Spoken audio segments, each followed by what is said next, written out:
যখন এই গত 2021-এ এটা তাফসীর করতেছিলাম, সব র্যাবের সদস্যরা বসা ছিল, জুব্বা টুপি দাড়ি নিয়ে এরা এখানে বসা। হ্যাঁ, এটা হচ্ছে মোনাফিকদের চরিত্র আর কি, অর্থাৎ মোনাফিকদের উপর দিয়ে একরকম ভিতরে আড্ডা। আমি মনে করছি এগুলো সবগুলো আমাদের ভাই ব্রাদার, তো সবগুলা একদম বিপুল পরিমাণে তারা উপস্থিত ছিল। তবে আলহামদুলিল্লাহ ওখানে কিছু ইমানদার ছেলে পেলেও ছিল, তরুণ ছেলে পেলে। আমার দার্সে আরো বসছিল, আমাকে ঘেরাও করেছিল দার্সের মধ্যে, আমাকে রিমান্ডে নিয়ে বলতেছে আলহামদুলিল্লাহ শেখ আপনার দর্শন অনেক ভালো লাগছে আমাদের। হ্যাঁ, তো তাই বললাম যে ভালো লাগবে, সব ফেরানোর কথা, তাগুদের কথা, সব তো তোমাদের কথা এখানে বলছে এগুলো।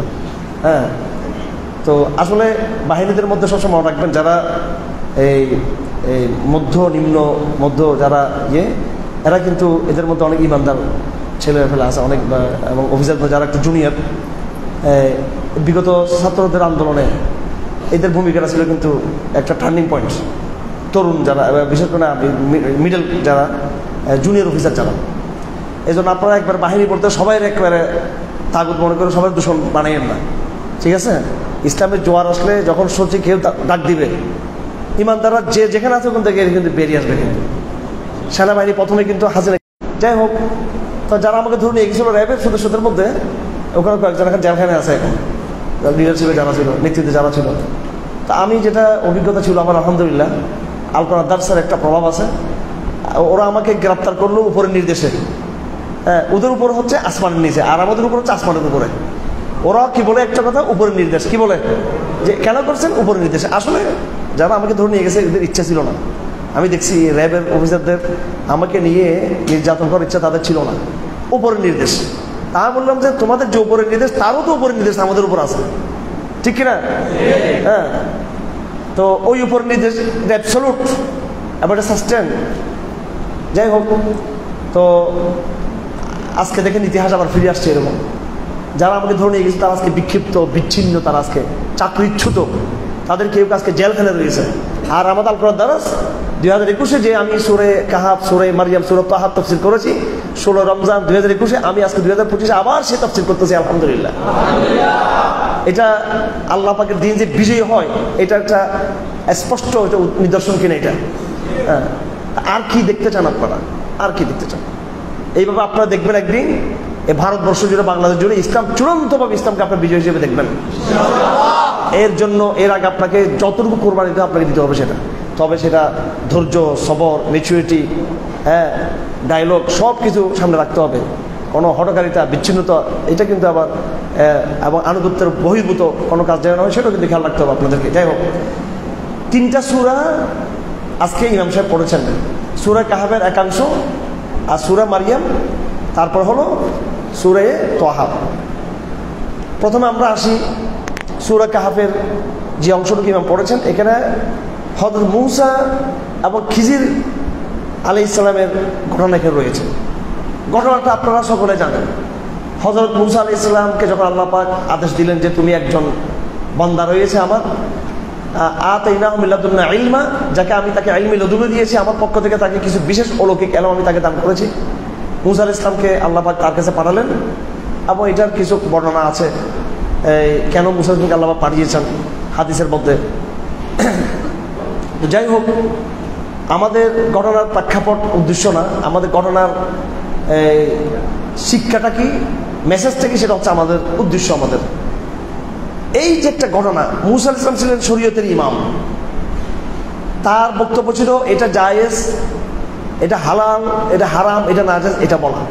আর খিজির আলাইহিস সালামের বিষয়টা ছিল সেটা না, ওনার বিষয়টা ছিল আরো গভীরে, আল্লাহ পাকের মনসা, আল্লাহ পাকের ইচ্ছা। 3টা ঘটনা এখানে ঘটেছে। কয়টা ঘটনা? 3টা ঘটনা এখানে ঘটেছে। তো 3টা ঘটনার মধ্যে প্রথম ঘটনা ছিল জাহাজকে নিয়ে, সাম্পানকে নিয়ে, ঠিক আছে? নৌকা এবং সাম্পান যেটা খিজির ভেঙে দিয়েছিলেন। মূসা আলাইহিস সালাম বলছেন এটা কি কাজ করলেন আপনি? গরিব মানুষের সাম্পান কেন ভেঙে দিলেন? তাদের নৌকাটা কেন আপনি ভেঙে দিলেন? 2 নম্বর ঘটনা ছিল একটা বালককে খিজির আলাইহিস সালাম হত্যা করেছিলেন, গলা মুচড়ে তাকে ভেঙে তাকে মেরে ফেলছিলেন। এটা স্বাভাবিক, এটা শরীয়ত বিরোধী কাজ, দৃশ্য। তো মূসা আলাইহিস সালাম এখানে আপত্তি দিলেন। 3 নম্বর কাজটা ছিল একটা দেয়াল, ওই এলাকার লোকরা তাদের মেহমানদারি করে নাই, তারা ছিল জালেম। উল্টা খিজির আলাইহিস সালাম দেওয়ালটাকে ঠিক করে দিলেন। হ্যাঁ, তো যাদেরকে মারার দরকার তাদেরকে উনি সম্মান করলেন, আর যাদেরকে সম্মান করার দরকার তাদেরকে উল্টা তিনি মেরে মারলেন, তাদেরকে কষ্ট দিলেন, সব উল্টা পাল্টা। এই ঘটনার মেসেজটা কি? এই ঘটনার সংক্ষিপ্ত মেসেজটা হলো, এই ইসলাম প্রতিষ্ঠার ক্ষেত্রে এবং দুনিয়ার বিভিন্ন প্রাকৃতিক রাজনৈতিক বিভিন্ন পট পরিবর্তনে অনেক ঘটনা আমরা দেখব যেগুলো দৃশ্যত আমাদের জন্য অমঙ্গলজনক, অকল্যাণকর, কিন্তু ভিতরে তার মধ্যে বহুত বড় কল্যাণ নিহিত রয়েছে। ঘটনা প্রবাহের, ঘটনা পরম্পরা, ঘটনার যে দৃশ্যমান যেটা আমরা দেখি সেটাই কিন্তু শেষ কথা না।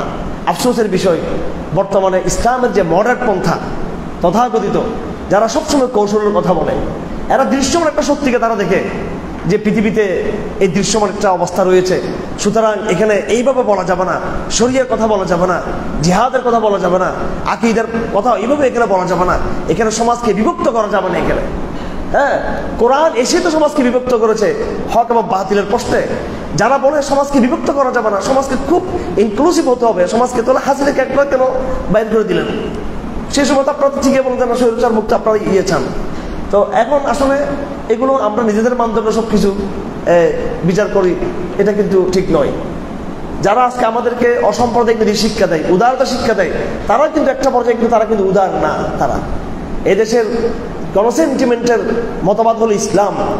তারা বলে কি ইসলাম, হিন্দু ধর্ম, বৌদ্ধ, খ্রিস্টান, কমিউনিস্ট সব এক সমান। তাহলে এদেশের মেজরিটি কি খ্রিস্টান? এদেশের মেজরিটি কি শাহবাগী যে তা এক সমান হতে হবে? এটা তো ইসলামকে জুলুম করা হলো, এটা তার সমতা হলো না এটা।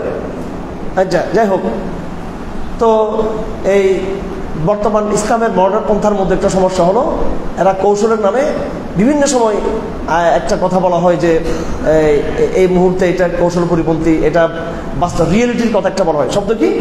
রিয়েলিটি, টেকটিক্স, রিয়েলিটি, তারপরে থ্রেট, বিভিন্ন থ্রেট, বিভিন্ন জিওপলিটিক্যাল বাস্তবতা, বৈশ্বিক বাস্তবতা, গ্লোবাল বাস্তবতা, এগুলো বলা হয়। তো এই সূরা কাহাফ বড় একটা আধ্যাত্মিক সূরা, শুরু হয়েছে এটা একদম একটা অলৌকিক একটা ঘটনা দিয়ে, আসহাবে কাহাফের ঘটনা দিয়ে, আধ্যাত্মিক একটা ঘটনা দিয়ে, তৌহিদের প্রশ্নে যাদেরকে সে সময়ের স্বৈরাচারী জালেম সরকারের জুলুমের শিকার হতে হয়েছিল এবং যাদেরকে গুহাতে আশ্রয় নিতে হয়েছিল, যাদেরকে আল্লাহ পাক সর্বশেষ তাদেরকে সাহায্য করেছেন অলৌকিক সাহায্যের মাধ্যমে। 300 মাস, কত, 309 বছর পর্যন্ত, 309 বছর পর্যন্ত আল্লাহ পাক তাদেরকে কি করেছেন? ঘুমের মধ্যে তাদেরকে বিশ্রামে নিয়ে গেছেন আল্লাহ পাক।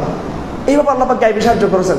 সূরা কাহাফের প্রত্যেকটা ঘটনা, এর আরও একটা ঘটনা আছে সূরা কাহাফের সামনে, কিন্তু আমাদের আরো অনেকগুলো সূরা আছে, সেগুলো আমি পিছন দিকে যাচ্ছি না। আমি শুধু মূসা আলাইহিস সালামের এই ঘটনাকে নিতে চাই। মূসা আলাইহিস সালামের এই ঘটনায় কি রয়েছে? যে তোমরা পার্থিব জীবনে, বস্তুবাদের এই জীবনে, রাজনৈতিক সামাজিক রিয়েলিটির এই জীবনে তোমরা যাহা দেখো তাহা বাস্তবতা নয়, বরং তার ভিতরেও কিন্তু কি রয়েছে? বাস্তবতা। এই তিনটে ঘটনার মধ্যে একটা সাম্পানটাকে ভেঙে দিল, এটা ক্ষতিগ্রস্ত করে দিল কে? খিজির। এটা দৃশ্য তো একটা খারাপ কাজ করছেন উনি, কিন্তু তার ভিতরে কি রয়েছে? যখন জালেম শাসক যখন এই জাহাজটাকে দেখবা ভাঙ্গা, তখন আর এটাকে সে ডাকাতি করবে না, এখানে সে এটা তার লুটপাট করবে না, এটাকে সে আর কবজা করতে চাইবে না, এটা ভাঙ্গা। হ্যাঁ, তো ইয়ে 2 নম্বর কথা নাকি একটা বৎসর, আরবিতে গোলাম বলা হয় ছেলেদেরকে, যারা একেবারে কিশোর দেখে গোলাম, এটা আদরের শব্দ, কিন্তু বাংলা ভাষায় গোলাম মানে দাসকে বলা হয়, উর্দু ভাষায় গোলাম মানে দাস, আরবিতে গোলাম কিন্তু এটা কি? হ্যাঁ, গোলাম, এটা খুব ভালো শব্দ আরবিতে, আল গোলাম, ইয়া গোলাম। তো গোলাম হলো একটা নাজুস নদুস একটা ছোট্ট একটা ছেলে, একটা স্মার্ট একটা কিশোর, ওকে ধরে কি সিস্টেম একবারে কি করলেন? গলা টিপে দিয়ে তাকে মেরে ফেললেন, তাকে ঘাড় বসতে তাকে মেরে ফেললেন, ছেলেটাকে মেরে ফেললেন।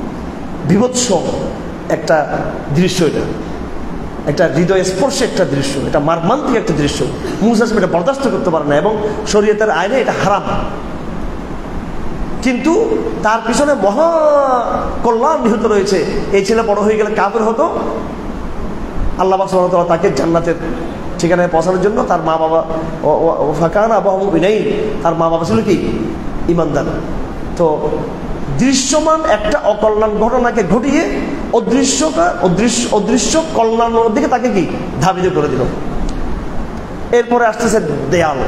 দেয়ালের মধ্যে এই দেয়ালের ওই এলাকার যারা ছিল তারা তাদের মেহমানদারি করে নেয়। মুসা ইসলাম বলতেছেন যারা আমাদেরকে সম্মান করেন তাদের প্রতি সম্মান দেখার কারণ কি? তো খিজির ইসলাম জানতেন গায়েবের কিছু বিষয়, আল্লাহ তাকে জানিয়ে দিয়েছিলেন এই দেওয়ালের নিচে কার সম্পত্তি রয়েছে, এতিমের সম্পত্তি রয়েছে। এই ঘটনাগুলো দ্বারা আমাদের শিক্ষাটা হলো এই দুনিয়াতে বাহ্যিক কোনো বিজয় দেখে আমরা আনন্দিত না হই, এই বিজয়ের ভিতরে কিন্তু পরাজয় থাকতে পারে। দুনিয়াতে বাহ্যিক কোনো বিপর্যয় দেখে আমরা হতাশ যেন না হই, এই মহা বিপর্যয় মহা পরাজয়ের মধ্যে দিয়ে ভিতরে কিন্তু কোনো কি থাকতে পারে, বিজয় এবং আশাব্যঞ্জক কোনো কিছু থাকতে পারে। এটা বুঝতে হবে আল্লাহর হিকমত। যা কিছু আমরা দেখি সেটাই কিন্তু বাস্তবতা না, এই ভিতরে কিন্তু কি থাকতে পারে, বাস্তবতা থাকতে পারে। দৃশ্যমান বাস্তবতার ভিতরে, দৃশ্যমান বাস্তবতার আড়ালে আরেকটা কি আছে, মহা বাস্তবতা আছে। ফিলিস্তিনে গাজাতে যেটা হয়েছে, দৃশ্য তো পুরো গাজা অঞ্চলটা ধ্বংস হয়ে গেছে, ধ্বংস হয়ে গেছে। কিন্তু এই ধ্বংসস্তূপের বিদ্যুৎ দিয়ে আল্লাহ পাক সুবহানাহু ওয়া তাআলা ইসলামকে বিজয় করতেছেন আল্লাহ পাক সুবহানাহু ওয়া তাআলা। এইভাবে এই টুইন টাওয়ারে যখন নাকি ইয়ে হয়, এখন সেটা কারা করছে না করছে এটা নিয়ে বড় বিতর্ক রয়েছে, ওইটা দিকে আমি যাচ্ছি না। এটা নিয়ে এই মুসলিম বিশ্বের হীনমানা গোষ্ঠী বিরাট একটা এর মধ্যে পড়ে, হাই হাই ইসলাম তো শেষ, আর শেষ, ইসলাম শেষ। ওখানে আমার আত্মীয় স্বজন ছিল কিছু, আমার ব্লাডার কিছু, আমি নিজেও মনে করি এগুলো সবগুলো আমরা জমা করে ফেলবো, এগুলো সব, এগুলো আর দেশে দিতে পারবো না, এগুলো সবগুলো এখন আরো মজা ভালো অবস্থা আছে এখন। তো অকল্যাণকর অবস্থা এটা। এটা মানে যদি মুসলমানরা করে থাকে তাহলে তো ইসলামিক স্কলাররা বলা শুরু করছে এটা একবারে এটা চরম মাত্রার, এটা একটা মারাত্মক সন্ত্রাসবাদী কর্মকাণ্ড। আর ইহুদিরা করে থাকলে সেটা একটা চক্রান্ত। মানে এক একজনের এক একের ব্যাখ্যা। দেখেন এটার ঘটনা কেন হয়েছে, কারা করছে, কি করছে, সেটা আলাপটা ভিন্ন একটা আলাপ, কিন্তু দৃশ্য তো একটা অকল্যাণকর বিষয়, ঠিক কিনা নাকি না? অকল্যাণকর দৃশ্য একটা ড্যামেজ, ডিস্ট্রয়, এবং এটার একটা রিয়াকশন একটা কাদের উপরে হয়েছে, সারা ওয়ার্ল্ড ওয়াইড মুসলমানদের উপরে হয়েছে। এটা ওয়ার অ্যান্ড টেররিজমের যেটা হয়ে গেল, এবং ওই প্রতিক্রিয়াটা আমাদের লালখাবাদর আসছে পর্যন্ত, এখানে পর্যন্ত আমেরিকার বড় বড় কারা আসছে, অফিসার আসছে এখানে। তো কি পরিমাণ বৈশ্বিক একটা রিয়াকশন এটা হয়েছে, এটা কত ভয়াবহ রিয়াকশন। কিন্তু আমি কাতারে ছিলাম ওই ঘটনার পর, আমি এমনি সব প্রায় সময় বিদেশে যাওয়া হতো। তো এই কাতার টেলিভিশনে আমাদের অনেক পরিচিত আমাদের স্কলার আছেন, একজন ছিলেন ডক্টর আব্দুল সালাম বিসি, উনি এই মেম্বার অ্যাপয়েন্ট করছেন তিনি এখানে, অনেক বড় স্কলার, মিশরীয় স্কলার, অনেক বড়। উনি আবার কাতার সব গভর্নমেন্টের সাথে তাদের খুব ভালো সরকারি দায়িত্ব ছিল উনি। তো একদিন তারা একটা টিভিতে অনুষ্ঠান করলো, অনুষ্ঠানে এই টুইন টাওয়ার তখন একদম ওই বছর টুইন টাওয়ার আক্রমণ হয়। তো টুইন টাওয়ারের বিভিন্ন নেগেটিভ দিক নিয়ে আলোচনা হচ্ছিল, বিভিন্ন এটা খারাপ দিকটা নিয়ে আলোচনা হচ্ছে। হঠাৎ তখন ওই টেলিভিশন আলোচনার মধ্যে আমেরিকা থেকে বা ইউরোপ থেকে একটা ফোন আসলো, প্রশ্নকারী ফোন করে সে ফোনে বলতেছে আপনারা যে আলোচনা করতেছেন এটা ড্যামেজ, এটা ডিস্ট্রয়, এটা সব নেতিবাচক, এটা খারাপ খারাপ খারাপ। আর শুনেন টুইন টাওয়ারে হামলার পরে ইসলাম কি জিনিস, কেন হামলাটা হলো, তাহলে আমরা মনে দুষ করছি মনে হয়, বা আমেরিকানদের কোনো সমস্যা আছে মনে হয়। সাধারণ আমেরিকানরা কিন্তু এরা রাজনীতি নিয়ে বেশি একটা কি করে না, এরা অর্থনীতি নিয়ে, আমাদের বাঙালিরা কোনো খালি রাজনীতি নিয়ে পড়ে থাকে, ফেসবুক রাজনীতি নিয়ে পড়ে থাকে। আর উন্নত রাষ্ট্রে এরা রাজনীতি বুঝেই না, এরা অর্থনীতি নিয়ে পড়ে থাকে এরা। তো যখন এরকম একটা পলিটিক্যাল ঘটনা ঘটে গেল, তখন আমেরিকার প্রথম তারা জানতে পারলো সাধারণ নাগরিকরা যে ইসলাম তাহলে একটা ফ্যাক্ট, ইসলাম ভার্সেস আমেরিকা তাহলে একটা ব্যাপার স্যাপার আছে। তাহলে চলো হোয়াট ইজ ইসলাম, ইসলামটা কি জিনিস, মুসলিম এটা কি জিনিস, জেহাদ এটা কি জিনিস। তো উনি টেলিফোন বলতেছেন ওই বছর সবচেয়ে বেশি কোরআন বিক্রি হয়েছে আমেরিকাতে, এবং ইসলামের দিকে ধাবিত হয়েছে বেশি মানুষ ওইদিকে, যে এটা কেন হলো, কি ব্যাপার। ও আচ্ছা, তাহলে মুসলমানদের মধ্যে ফিলিস্তিন নিয়ে তাহলে কিছু দুঃখ আছে, মুসলমানদের মধ্যে তাহলে ইরাক সিরিয়া নিয়ে কিছু মনে বেদনা আছে, মুসলমানদের মধ্যে তাহলে এই আমেরিকার প্রতি ক্ষোভ আছে। তাহলে কেন ক্ষোভ আছে, তাহলে আমাদের কি দোষ ছিল। এটা নিয়ে আগা করে ইসলামকে নিয়ে এমন পড়াশোনা শুরু হলো, এর আগে ইসলাম নিয়ে এত পড়াশোনার কখনো হয় নাই। তো পুরো কাতার টেলিভিশনের পুরো আলোচনার প্যাটার্নটা কি করলো, ওই ভাই পাল্টাই দিল। এবার আসেন রাজলি, ওর একজন মহিলা, একজন ইহুদি, একজন সাংবাদিক।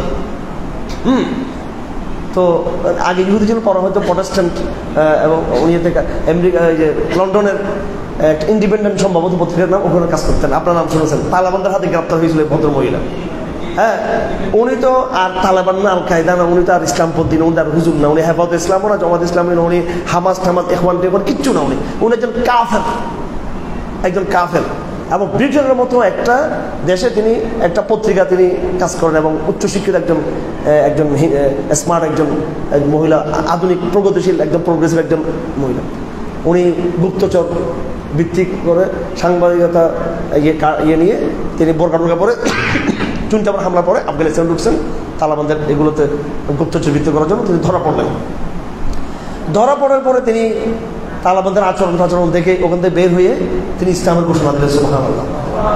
কারণ উনি বলছেন তালেবানদের দাঁতগুলো ওই 3 ফুট 4 ফুট দাঁত, এদের কোনো কাজ নাই, এর কাল মেয়েদেরও দর্শন করে না, আর এরা হিংস্র, মেয়ে দেখলে মেরে ফেলে, কেউ দেখে যায় না। তালেবানদেরকে সে ইউরোপ আমেরিকাতে যেই রকম নারী বিদ্বেষ, নারীর উপর জুলুম, এইডস, ধর্ষণ, ইপটিজিং ইউরোপে, এখানে সে দেখে তালেবানদের কঠিন অবস্থার মধ্যে অথচ দেখে যে এখানে সে সবচেয়ে বেশি নিরাপদ ছিল। অনেক লম্বা কাহিনী, এগুলো আপনারা দেখে নেবেন। রেডলি ওখান থেকে বের হয়ে বই রচনা করছে এবং তিনি ওনার অনেকগুলো সাক্ষাৎকার আমি ছেপেছি, আমার একটা পত্রিকা ছিল, ছেপেছিলাম। তো তিনি বলেছেন টুইন টাওয়ারে আক্রমণে, টুইন টাওয়ারে 2700 লোক মারা গেছে। কয়শো লোক? 2700 লোক মারা গেছে। আর আমেরিকা মুসলিম বিশ্বে মিলিয়ন মিলিয়ন মানুষকে হত্যা করেছে। যারা মিলিয়ন মিলিয়ন লোক ইরাকে, সিরিয়াতে, আফগানিস্তানে বিভিন্ন জায়গায় হত্যা করলো, তারা কোনোদিনও কৈফিয়তের ভাষায় কথা বলে না। আর 2700 লোক মুসলমানরা বা যেটা হোক যদি কেউ করে থাকে, এটা নিয়ে মুসলমান কৈফিয়ত দিতে দিতে দিতে ক্লান্ত হয়ে যাচ্ছে মুসলমান। না, এটা আমরা করি নাই, আসলে এটা মুসলমান করতে পারে না, না এটা আসলে ইসলাম সমর্থন ওই বলতেছে। এই কৈফিয়ত 2700 লোক কেন মারা গেল, এই কৈফিয়ত দিতে দিতে মুসলমানরা ক্লান্ত হয়ে যাচ্ছে। আর ওর লক্ষ লক্ষ মানুষ খুন করে, এদের কোনো কৈফিয়ত নেই। তো উনি একদম ইউটার্ন দিলেন। তাহলে দেখেন, এই জাস্ট এগুলো উদাহরণ দিচ্ছি আমি। হাসিনার আমল দেখেন আপনি, যে 16 বছর 17 বছর জগদ্দল পাথরের মধ্যে চেপেছিল, দৃশ্যতে এগুলো সবগুলো কি নেগেটিভ ঘটনা, এগুলো খুব ক্ষতিকারক, এগুলো অকল্যাণকর, অমঙ্গলজনক। কিন্তু এই আমল আপনি দেখবেন ইসলামের সামাজিক উত্থানটা হয়েছে কিন্তু এই সময়টার ভিতরে। হাসিনা ডিজিটাল বাংলাদেশকে দিয়ে বাঙালিদেরকে ভারতের গোলাম বানাতে চেয়েছিল, বাঙালিদেরকে সাংস্কৃতিক গোলাম বানাতে চেয়েছিল ডিজিটাল সিস্টেমে। মনে করছে পোলাপেনদেরকে ফেসবুক ধরাইতে পারলে আর অনলাইনে লাগাইতে পারলে এগুলো সবগুলো পোলাপেন ইসলাম থেকে দূরে সরে যাবে। এটা ছিল জিহুদিবাদী পরিকল্পনা এবং এটা ছিল জয়ের প্ল্যানিং। ডিজিটাল বাংলাদেশে ডিজিটাল ইসলামের উত্থান হয়েছে একেবারে।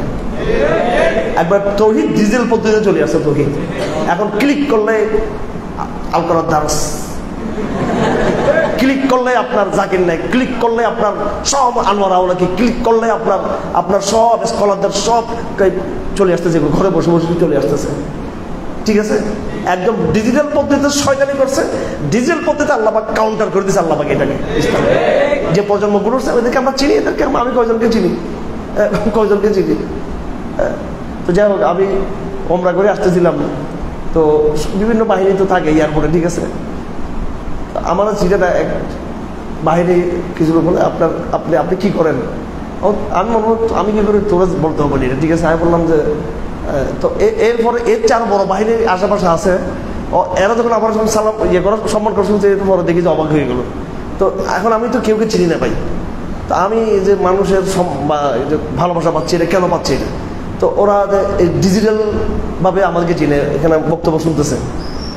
যাই হোক, তো এখন কথা হলো এই হাসিনার আমলের এই অকল্যাণটা, হ্যাঁ অকল্যাণ ছিল না, এটা একটা অকল্যাণ, এটা একটা অমঙ্গল ছিল। কিন্তু এই অমঙ্গলের ভিতর দিয়ে কিন্তু আল্লাহ কিন্তু ইসলামকে কিন্তু কি করে নিয়েছেন। হয়তো তখন রাজনীতি হয় নাই, ইসলাম পন্থীরা ক্ষমতা যেতে পারে নাই। আবার দেখুন, আমি যে জেলে গিয়েছি 5টা বছর হাসিনা বলে জেলে ছিলাম, এটা দেখতে একটা অকল্যাণকর। কিন্তু কোরআনটাকে তো আমি যথাযথ গবেষণা করছি, কারাগারের মধ্যে করেছি। অকল্যাণের মধ্যে কি নিহত থাকে, কল্যাণ নিহত থাকে। এই জন্য এই মুসা খিজিরের ঘটনা, এই ঘটনার দ্বারা আমরা পৃথিবীতে যত ঘটনা ঘটে বাহ্যিকভাবে এই ঘটনার যত খারাপ দিক মনে হোক, হ্যাঁ এই খারাপ দিকটার ভিতরে একটা কি দেখতে পারে, একটা এটা হচ্ছে মেসেজ। সময় কম, আমি আর কথা দীর্ঘায়িত করতে চাই না এখানে। এরপরে জুলকারনাইন, ওনার আসল নাম কি, উনি কত সালে হয়েছিল, কবে হয়েছিল, ঐতিহাসিক বিভিন্ন বর্ণনা আছে। আপনারা একটা কিতাব দেখবেন, সৈয়দ সুলাইমান নদভীর বই, কোরআনের জিওগ্রাফি, কোরআনের ভৌগোলিক অবস্থান, ঠিক আছে? হ্যাঁ, আরদুল কোরআন, তারিখ আরদুল কোরআন, তারিখ আরদুল কোরআন, এটা খুব একটা মৌলিক কোরআনের ভূমি। কোরআন যে সমস্ত জায়গাগুলোর কথা আলোচনা করছে, বাংলাতে এটা অনুবাদ পাওয়া যাওয়ার কথা, সম্ভবত এটা থাকবে, এটা আপনি দেখে নেবেন। এখানে দেখেন বদর কোথায় হলো, উহুদ কোথায় হলো, এই প্লেস জায়গাগুলো আমার এমনি জাস্ট আমরা আবেগে ওখানে যাই আর কি। কিন্তু কোরআন কিন্তু ঘটনা পরম্পরা, ঘটনার এই যে ঘটনার যে বিবরণ, এটা নিয়ে কিন্তু কোরআন বেশি একটা ইয়ে করে না, ঘটনার উদ্দেশ্য নিয়ে বেশি আলোচনা করে। যুলকারনাইন কে ছিল, কোন সময় ছিল, তাফসিরে এনাফ কথা আছে এটা নিয়ে। আমাদের উদ্দেশ্য সেটা না, আমাদের উদ্দেশ্য হলো যুলকারনাইন কি ঘটনা করেছিলেন, কি ঘটনা করেছিল যুলকারনাইনের। যুলকারনাইনকে আল্লাহ সুবহানাহু ওয়া তাআলা প্রচণ্ড প্রতাপ দিয়েছিলেন। এক অভিযানে তিনি কোথায় গেলেন, সূর্য যেদিকে ডুবে অর্থাৎ পৃথিবীর একদম পশ্চিম প্রান্তে, আর এক অভিযানে পৃথিবীর কি পূর্ব প্রান্তে। এরপরে যুলকারনাইনের ঐতিহাসিক অভিযানটা ছিল ইয়াজুজ মাজুজকে কেন্দ্র করে। যারা মনে করে যে কোরআন এটা একটা স্পিরিচুয়াল আধ্যাত্মিক টাইপের একটা তাবিজের কিতাব, কোরআনে সব কিছু আছে। এই যে একটা সভ্যতা দেখতেছেন, আধুনিক সভ্যতা, যেখানে ইউরোপ আমেরিকার জোয়ার, এই সভ্যতা কিন্তু ইসলামের সাথে তাদের সংঘাতে এরা কিন্তু হেরে যাবে, কিন্তু এরা ইসলাম বিজয়ী হবে। এবং এরপরে কিন্তু এই একটা মঙ্গোলিয়ান, চাইনা, বেল, যেটা চারটা চারটা নাকের যেটা দেখতেছেন, এই সভ্যতার কিন্তু কি হবে, কিন্তু উত্থান হবে। এখন কিন্তু এদের উত্থান নাই, কিন্তু উত্থান কিন্তু ইউরোপিয়ানদের। ইতিহাস কিন্তু এটা পাল্টে যাবে, এদের উত্থান থাকবে না। এরা হচ্ছে এই ইয়াজুজ মাজুজ বংশধরা, এইগুলো পঙ্গপালের চেয়েও আরো দ্বিগুণ দ্বিগুণ হাজার বছর থেকে এরা বের হবে কিন্তু এরা। এটা ইতিহাসের, এটা একবার কি আমাদের আগের বড় বড় আলামতগুলোর একটা আলামত। ইউরোপিয়ানদের উত্থান, ইহুদিবাদের উত্থান, বাইতুল মুকাদ্দাসের পতন মুসলমানদের, এবং এখানে খ্রিস্টান ইহুদের রাজত্ব কায়েম হওয়া, এগুলো যেমন আলামত আখেরি জমানা, একেবারে চূড়ান্ত আলামত হলো আরেকটা সম্পদের উত্থান, ইয়াজুজ মাজুজ সম্পদের উত্থান। এগুলো এই বেল থেকে হবে, কিন্তু এরা পূর্ব থেকে হবে, এরা কিন্তু পশ্চিম থেকে হবে না, কিন্তু এদিক থেকে হবে। যাই হোক, এগুলোর অনেক চুল ছাড়া বিভিন্ন তাত্ত্বিক কথা আছে, সেটা ভিন্ন জিনিস। এখানে যুলকারনাইনের যে একটা সামরিক সক্ষমতা, তার যে একটা আধ্যাত্মিক ক্ষমতা, এবং তার যে রাজনৈতিক, তার যে একটা প্রচণ্ড ক্ষমতা তার ছিল, কার যুলকারনাইনের, এবং তিনি তার এই প্রচণ্ড প্রতাপ এবং এই তার যে একটা শক্তি, পেশি শক্তি, যুলকারনাইন যে একটা শক্তি, এই শক্তিকে তিনি কার পক্ষে ব্যবহার করেছেন, তিনি কার পক্ষে ব্যবহার করেছেন, তাওহীদের পক্ষে ব্যবহার করেছেন যুলকারনাইন। আল্লাহ সুবহানাহু ওয়া তাআলা এই অলৌকিক ঐতিহাসিক ঘটনা, যিনি ইয়াজুজ মাজুজের চ্যালেঞ্জকে যিনি থামিয়ে দিয়েছেন, এবং পৃথিবীর সম্পূর্ণ পুরো প্রান্তে যিনি অভিযান চালিয়েছেন, একদম পশ্চিম প্রান্তে যিনি তাওহীদ দিয়েছেন, এই ঘটনা এখানে আছে। এই সূরা কাহফের এই ঘটনাগুলো আমাদেরকে প্রচণ্ডভাবে আধ্যাত্মিক এমন অলৌকিক ভয়ানের দিকে আমাদেরকে নিয়ে যায়, যে আধ্যাত্মিকতার জায়গা থেকে আমরা যদি দাঁড়াতে পারি, তাহলে আমরা অবশ্যই বিজয়ী হতে পারবো। এটা আধ্যাত্মিক মেসেজ। এরপর আসতেছে সূরা মারিয়াম। সূরা মারিয়ামে বিশেষ করে এখানে হযরত এই মারিয়াম আলাইহিস সালামের নামে এই সূরা করা হয়েছে। হযরত জাকারিয়া মারিয়াম আলাইহিস সালামের কি ছিলেন, হ্যাঁ জানা আছে আপনাদের আত্মীয়তা সম্পর্ক?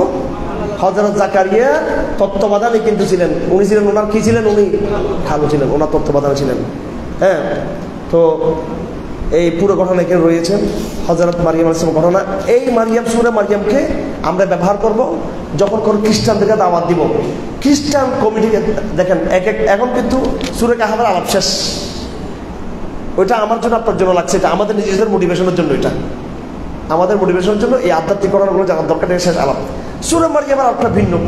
এই আলাপটা কি? এই আলাপটা হচ্ছে ঈসা আলাইহিস সালামের পরিচয়। এখন ঈসা আলাইহিস সালামকে ইউরোপিয়ানরা, আমেরিকানরা, ওরা একভাবে তাকে মূল্যায়ন করে, ঠিক আছে? যখন কোনো সময় আমাদের সাথে তাদের যখন ডায়লগ হবে, আমরা কথা বলবো কি দিয়ে কথা বলবো, আমরা সূরা মারিয়াম দিয়ে কথা বলবো। সবসময় মনে রাখবেন, আপনার দাওয়াতের কাছে ভাই, দাওয়াত আপনার দাওয়াতের ইন্টেনশন, দাওয়াতের এটা আপনাদের মধ্যে আসে না কেন? আপনারা নিজেকে একদম গ্লোবাল দায়ী হিসেবে গড়ে তুলুন নিজেদেরকে একদম। এবং আপনারা আন্তধর্মীয় আলাপে যান না কেন? আপনারা খ্রিস্টানদেরকে দাওয়াত দেন না কেন? আপনারা এই দাওয়াতি মেজাজ না কেন? আপনাদের ইউনিভার্সিটিতে, কলেজে, বিশ্ববিদ্যালয়ে বা আপনাদের যেখানে খ্রিস্টান পাবেন, শিক্ষিত খ্রিস্টান পাবেন, আলোকটা তুলবেন। সূরা আলে ইমরান দিয়ে ধরবেন এদেরকে, আর সূরা কি দিয়ে ধরবেন এদেরকে? মারিয়াম দিয়ে ধরবেন এদেরকে, সুন্দরভাবে ধরবেন এদেরকে। আমেরিকার প্রতিনিধিরা বিভিন্ন সময় যখন আমাদের এখানে যখন আসে, আমার বাবা ওনার এটা নিয়ে মাশাআল্লাহ খুব যথেষ্ট ওনার দিয়ে আছে। উনি প্রথমেই এই কোরআন করিম দিয়ে তাদেরকে কী করেন, দাওয়াত দেন। যারাই আসে কোরআন করিম দিয়ে তাদেরকে দাওয়াত দিতেন। এটা আমি নিজে সরাসরি বারবার দেখেছি এটা। এবং হেফাজত ইসলামের আন্দোলনের সময় যখন এত বিশাল একটা উত্থান, হাসিনা এবং শাহবাগীরা নালিশ করছে ইহুদিদের কাছে যে এটা একটা তালেবান, যে 13 সালে সব তালেবানদের উত্থান, পুরো টাকাটা তালেবানরা দখল করে গেছে। এখন ইউরোপিয়ানরা তো যে এগুলো তো পাগল, আসলে ইউরোপিয়ানদের কম, এগুলো আসলে এগুলো রাজনীতি বুঝে নেই। হ্যাঁ বলো তাই নাকি?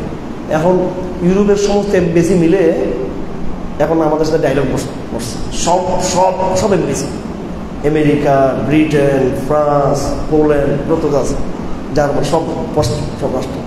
এখন এতগুলো রাষ্ট্রদূত একসাথে কথা বলবে, এরা সবাই মিলে এরা একজন রাষ্ট্রদূতকে একটা রাষ্ট্রের তাকে পাঠাইবে। ওই রাষ্ট্রটা হলো এই যে ওদের গুপ্তচর রাষ্ট্র আর কি, যেমন এগুলো আমরা যে বুঝি না তা না।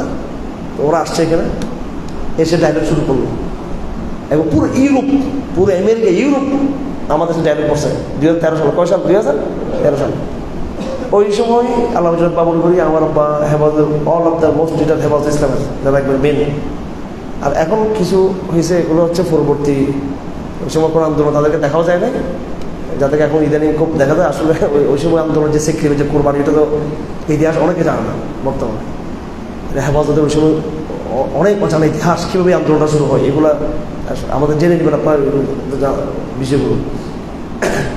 তো ওই আমরা তাদেরকে রিসিভ করছি কোরআন শরীফের মার কোরআনের ইংরেজি যে ভাষণটা আছে এত বড় খন্ড খন্ড একবার, এটা সুন্দর করে এটাকে গিফট পেপার দিয়ে ইয়ে করে আমরা তাকে প্রেজেন্ট করছি। ওরা আসছে ওদের মতামত, ওদের যে একটা কনসার্ন নিয়ে আসছে, আমরা উল্টা আমাদের দাওয়াতদেরকে কী করে দিচ্ছি, দিয়ে দিচ্ছি। ঠিক আছে? তো ডায়লগ করা, দাওয়াত দেওয়া, আন্তধর্মীয় দাওয়াত, আন্তধর্মীয় একটা আবার ফিতনা কিন্তু এখানে আছে। সেটা হলো দেখবেন এখানে মাঝে মাঝে খ্রিস্টান ধর্ম, বৌদ্ধ ধর্ম, ওরা সম্প্রীতি সংলাপ বসে। তার মানে সব ধর্মের এখানে অবস্থান সমান। ইসলাম ধর্ম অন্য ধর্ম সমান নাকি? হ্যাঁ, ওই আন্তধর্মীয় আলাপ কিন্তু না যায়, এটা হারাম।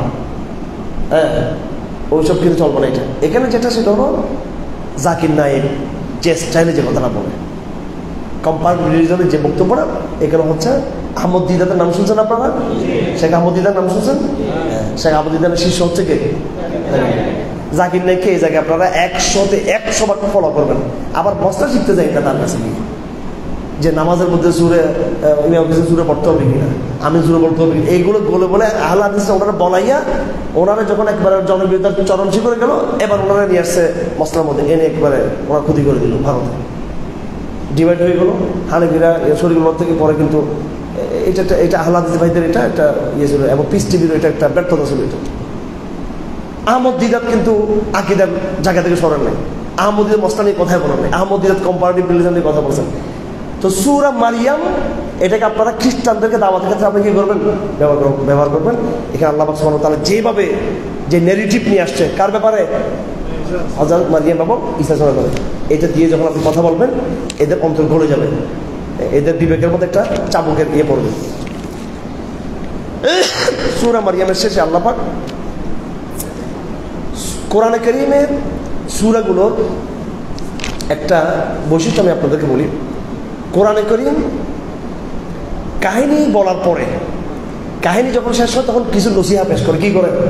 যেমন দেখেন সূরা কাহাফ অনেক কাহিনী বলতে বলতে এরপরে আবার নসিহা শুরু হলো। অনেক শেষে যুলকারনাইনের কাহিনী, এর আগে মুসা ইসলামের, এর আগে আসহাবে কাহাফের, এর আগে 2 বন্ধুর কাহিনী, অনেক কথা সূরা কাহাফ আছে। শেষে আল্লাহ পাক ফিনিশিংটা, উপসংহারটা টানেন নসিহা দিয়ে। কি দিয়ে? কি নসিহা? আউযু বিল্লাহি মিনাশ শাইতানির রাজিম।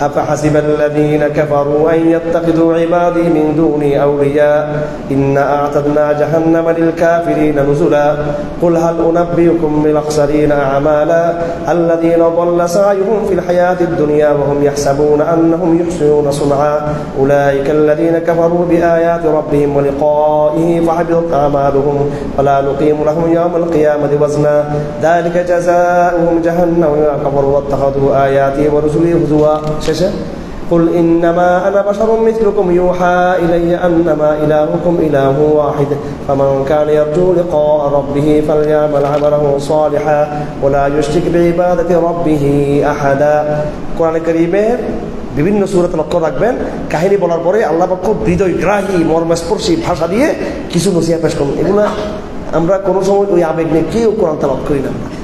নামাজে পড়া তো দূরের কথা, আপনারা তাহাজ্জুদের সময় ঘুমাই থাকেন মনে অনেক দিকে তার বিপরীত শেষ নাকি কেমন করতে হবে না, শেষে উঠতে হবে কিনা? রমজান মাসে তার বললে কি শেষ হবে? তো এই আয়াতগুলো পড়তে হবে। এটা হচ্ছে একেবারে কাহিনীগুলো বলার পরে আল্লাহ পাক মানে এই কাহিনীগুলোর পরে যে আয়াত এগুলো কাহিনীর চেয়ে আরো সুন্দর বেশি আয়াতগুলো এত। তো এখানেও সূরা মারিয়ামের তো আল্লাহ পাক সুবহানাহু ওয়া তাআলা অনেক কথা আনছেন এখানে। এই মারিয়ামের কথা দিয়ে শুরু করছেন, জাকারিয়ার কথা দিয়ে শুরু করছেন, এরপর অন্য নবীদের কথা নিয়ে আসছেন। আনার পরে আল্লাহ পাক সুবহানাহু ওয়া তাআলা শেষে এই সব নবীদের কাহিনী, এখানে মুসা আলাইহিস সালামের কাহিনীও ছিল, ইসমাইলের কাহিনী, সব কিছু বলতে বলতে আল্লাহ পাক শেষে এসে এবার ফিনিশিং টানতেছেন খুব হৃদয়গ্রাহী ভাষা দিয়ে। কি أولئك الذين أنعم الله عليهم من النبيين من ذرية آدم وممن حملنا مع نوح ومن ذرية إبراهيم وإسرائيل وممن هدينا واجتبينا شجرة سيكنا فخلف من بعدهم خلف أضاعوا الصلاة واتبعوا الشهوات وسوف يلقون غيا إلا من تاب وآمن وعمل صالحا فأولئك يدخلون الجنة ولا يظلمون شيئا তারপরে ويقول الإنسان إذا ما مت لسوف أخرج حيا أولا يذكر الإنسان أنا خلقناه من قبل ولم يكن شيئا وربك لنحشرنهم والشياطين ثم لنحضرنهم حول جهنم جثيا আমি জাহান্নামের গর্তের মুখে সবাই বসাবো। সুম্মা লানজিআন্না মিন কুল্লি শিয়াতিন আইয়ুহুম আশাদ্দু আলার রহমানি আতিয়া। দুনিয়াতে যার যত তাপস ছিল, মুদি ট্রাম, যার যত বড় গুন্ডা ছিল, ওই গুন্ডা সবগুলোর আল্লাহ পাক লানজিআন্না প্রত্যেক দলের ধরে ধরে ও বড় মস্তানটাকে ধরে প্রথমে জাহান্নামে ঢুকাবো আগে। আল্লাহ পাক মুদির হেদায়েত করলো তো বাঁচিয়ে গেল।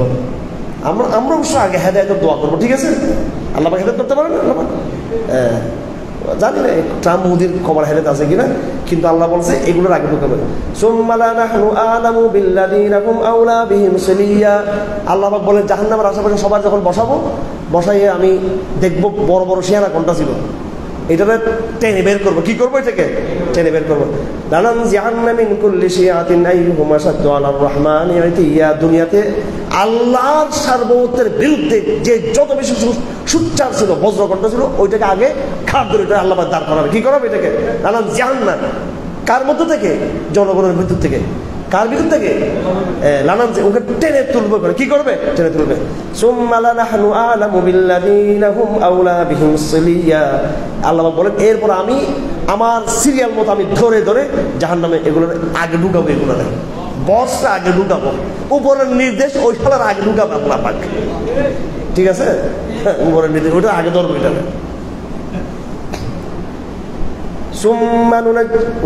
وإن منكم إلا واردها كان على ربك حتما مقضيا। জাহান্নাম এমন এক জিনিস, তোমাদেরকেও জাহান্নাম দেখাবো আমি, ঈমানদারদেরকে আল্লাহ পাক কিন্তু পুলসারাত পার করাবে। কিন্তু ভাই এটা পুলসারাতের কথা। এটা কিসের কথা? এটা পুলসারাতের কথা। এই পুলসারাত কেউ চোখের পলকে পার হবে, কেউ লম্বা সময়, কেউ অনেক লম্বা সময় নিয়ে পার হবে। এবং ওই সময় সাল্লিম সাল্লিম সাল্লিম সাল্লিম এই অবস্থা থাকবে। হাদিস শরীফে আছে আল্লাহুম্মা সাল্লিম আল্লাহুম্মা সাল্লিম আল্লাহুম্মা সাল্লিম এই অবস্থা থাকবে পুলসারাতের এই সময়। এই পুলসারাতের পার হওয়ার সময় কিন্তু জাহান্নামের বিভৎস হয়ে কিন্তু ইমানদাররাও কিন্তু কি হবে দেখবে কিন্তু এটা।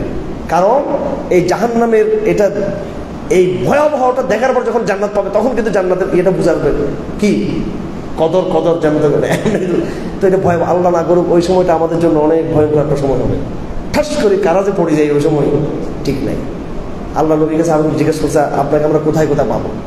উনি বলছেন তোমরা আমাকে হিসাবের আরজ ওখানে পাবা, তোমরা আমাকে হাউজের পারে পাবা, তোমরা আমাকে পুলসারাতের মুখে কি পাবা।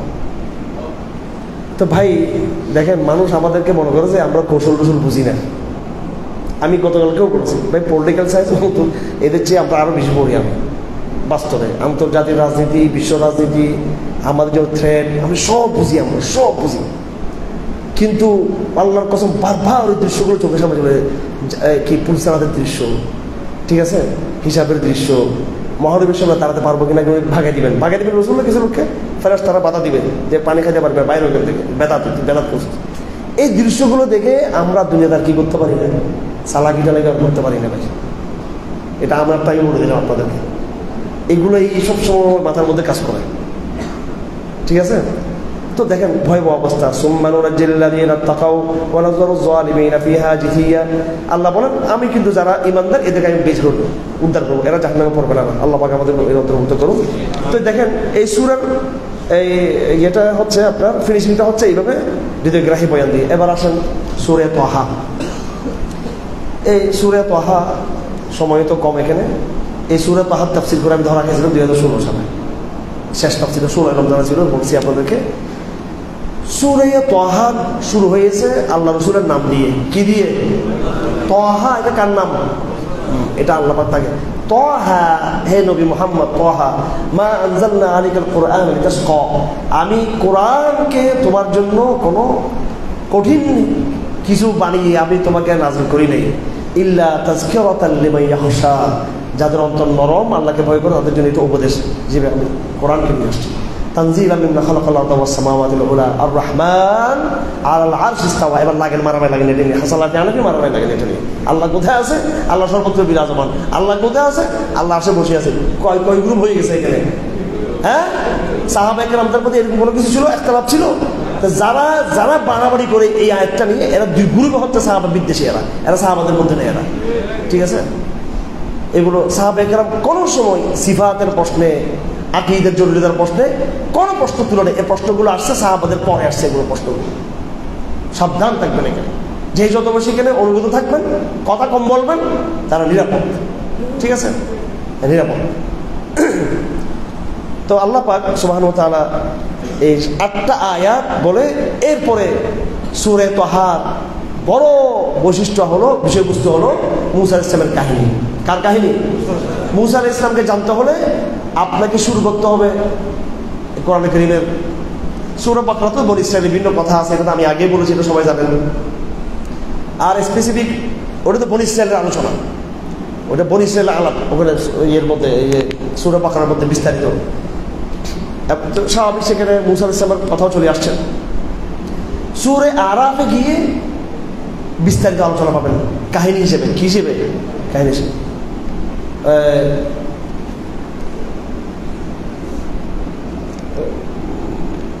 সূরা আরাফ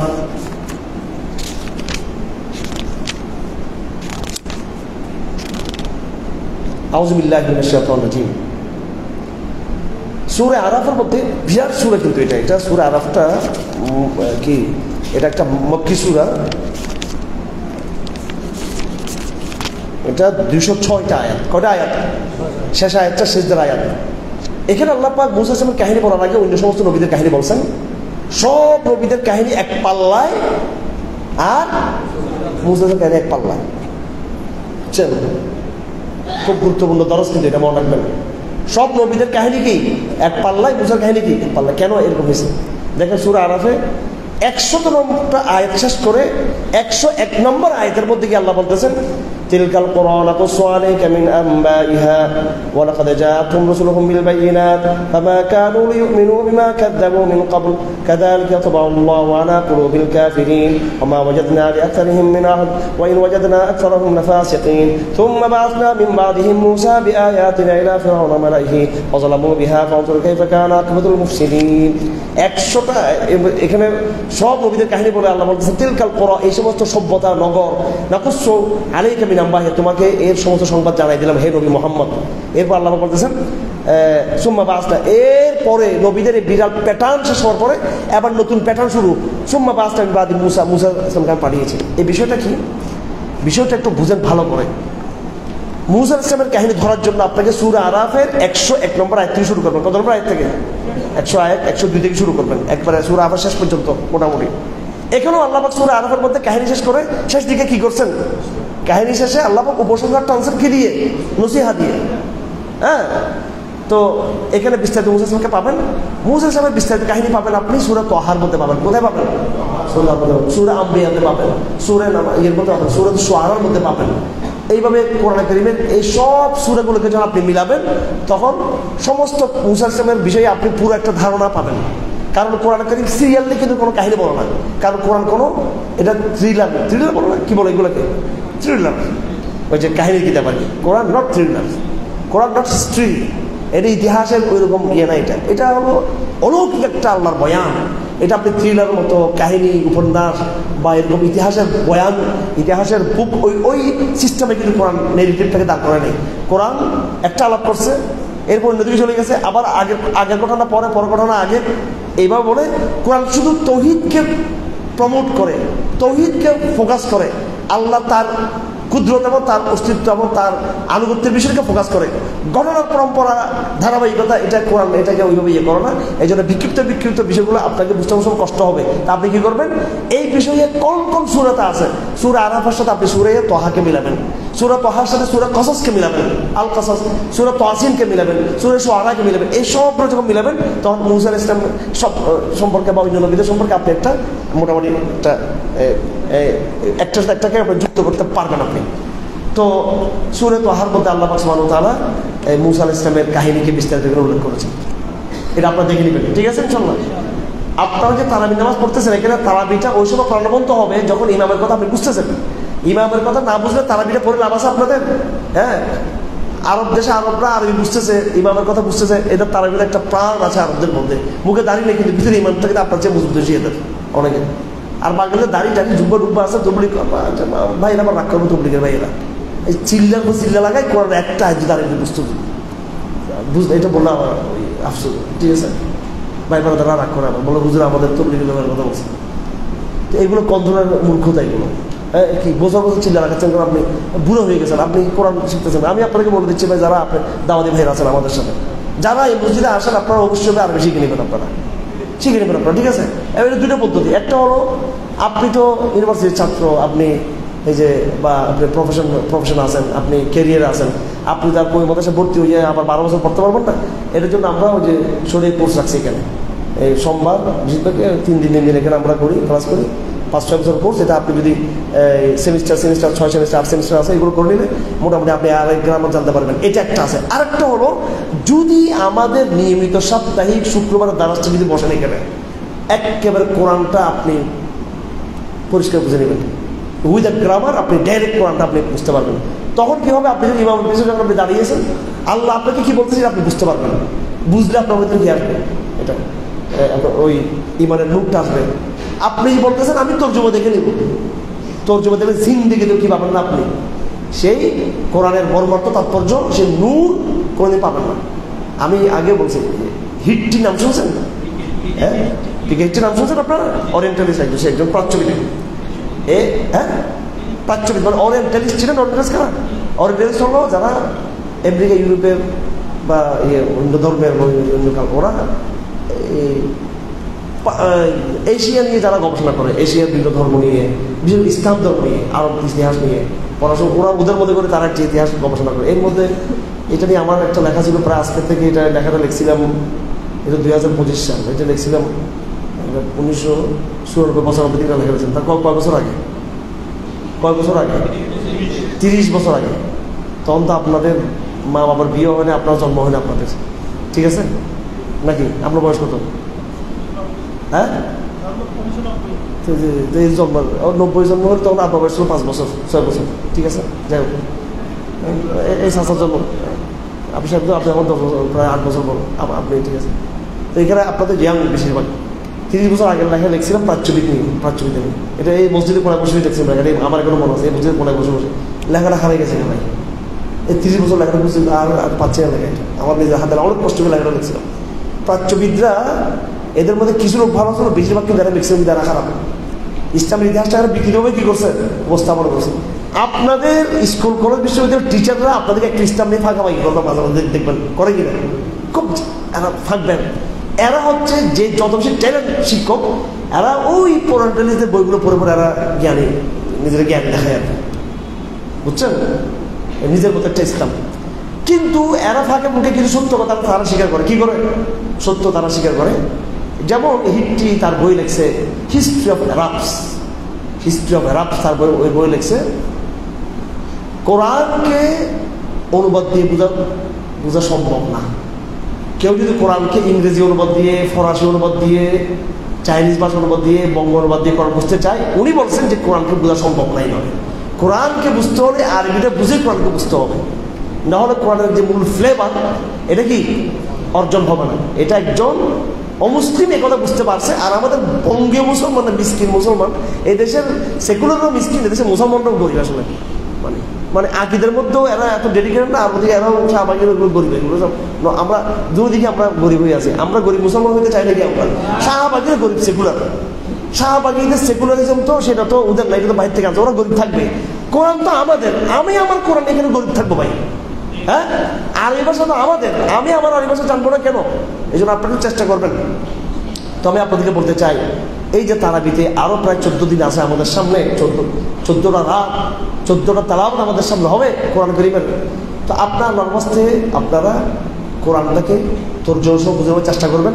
আপনি তো রমজান মাসে 1 মাসে আপনি এগুলো আরবি শিখতে পারবেন না, অন্তত কি করবেন, তারাবি যে পাড়াটা পড়া হবে সেটা আগে দেখে আসবেন। আপনি একটু আগামীকালকে ধরো 17 নম্বর পাড়া পড়বেন, আগামীকালকে আপনার 17 পাড়া দেখে নেবেন আপনারা, ঠিক আছে? তেলাওয়াত করবেন 1 নম্বরে, যতটুকু পারেন তেলাওয়াত দিয়ে বোঝার চেষ্টা করবেন। এরপর তর্জমাটা দেখে নেবেন নিজের মধ্যে। তারপর ইমাম সাহেব পিছনে দাঁড়াবেন। এরপর ইমাম সাহেবের সাথে আপনার সারাদিনে যে আপনি কি করছেন, 17 পাড়া সারাদিন আপনি কি করছেন, আপনি হ্যাঁ তেলাওয়াত করছেন, বোঝার চেষ্টা করছেন। ওইটা নিয়ে যখন আপনি দাঁড়াবেন, কালকে ইমাম সাহেব শুরু করবেন 17 পাড়া, এবার দেখবেন আপনার সাথে একটা কোরআনের সাথে একটা হৃদয়ের কি হবে, আত্মীয়তা কায়েম হবে। এবার তো কোরআন আপনাকে বলতেছে তুই এদিকে, আপনি তাকাইছেন আর দিকে, আপনি কিছু বুঝতেছেন না, কিছু বুঝতেছেন না। এটা এইভাবে কোরআন বোঝা হবে না। যাই হোক, সূরা তাহার মধ্যে বিস্তারিত কার কথা আছে, মুসার কাহিনী আর কোথায় আছে, সূরা আরাফ আছে, আর কোথায় আছে, সূরা কসস আছে। এই মুসা ইসলাম কেন ইম্পর্টেন্ট, এবার এটা বলে শেষ করে দিচ্ছি, রাত অনেক হয়ে গেছে। মুসা ইসলাম ইম্পর্টেন্ট কেন, এটা আবার বোঝার চেষ্টা করুন সবাই। খুব attention please. Musa Islam important কেন আমাদের জন্য, এবং আল্লাহ পাক আমাদের নবী মুহাম্মদ সাল্লাল্লাহু আলাইহি ওয়াসাল্লামকে অন্য নবীদের তুলনায় সবচেয়ে বেশি মুসা ইসলামের কথা কেন বললেন, এটা খুব অ্যাটেনশন, খুব খেয়াল করেন বিষয়টা। আমি আগেও দারাসা বলছি, তখন হয়তো আপনার ছিলেন কিনা জানি না।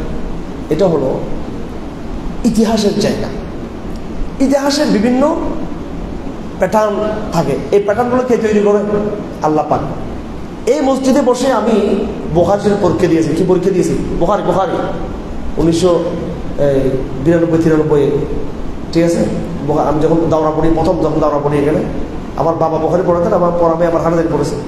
তো বুখারীতে প্রশ্ন আসছে যে আপনার কোরআন শরীফের আয়াত, আউযু বিল্লাহি মিনাশ শাইতানির রাজিম, ইন্না আওহাইনা ইলাইকা কামা আওহাইনা ইলা নূহিন ওয়ান নাবিয়্যিনা মিন বাদি।